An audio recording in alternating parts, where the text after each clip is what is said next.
पांडव हस्तिनापुर के राजा पांडु और उनकी 2 पत्नियों कुंती व माद्री के 5 शक्तिशाली और कुशल पुत्र था।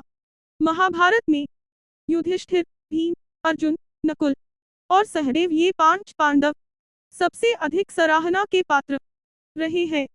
इनके जन्म की कहानी न सिर्फ दिलचस्प है बल्कि हैरान कर देने वाली भी है। एक बार राजा पांडु अपनी पत्नियों के साथ शिकार करने के लिए जंगल में गए। राजा पांडु को वहां एक हिरण का जोड़ा दिखाई दिया जो एक दूसरे ऐसे ही बेहद प्यार करता था।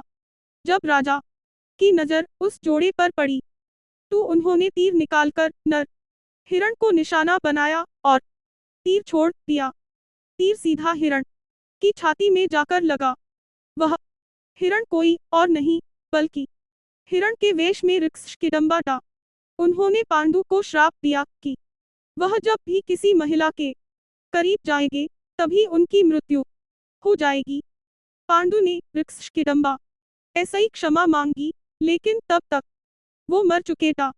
श्राप के कारण पांडु ने राज्य त्याग दिया और अपन पत्नियों ऐसे ही निवेदन किया कि वो वापस राज्य लौट जाएं, लेकिन उन्होंने मना कर दिया।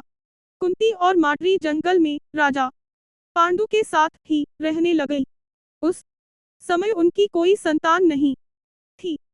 तब कुंती ने अपने पति को बताया कि उन्हें ऋक्ष दुर्वासा ऐसा ही वरदान मिला था कि वह किसी भी भगवान को बुलाकर उनसे एक शिशु को प्राप्त कर सकती है।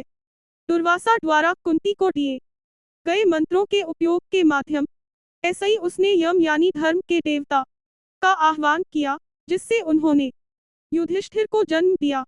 उसने फिर पवन देव ऐसे ही भीम, इंद्रदेव ऐसे ही अर्जुन के रूप में एक और पुत्र प्राप्त किया।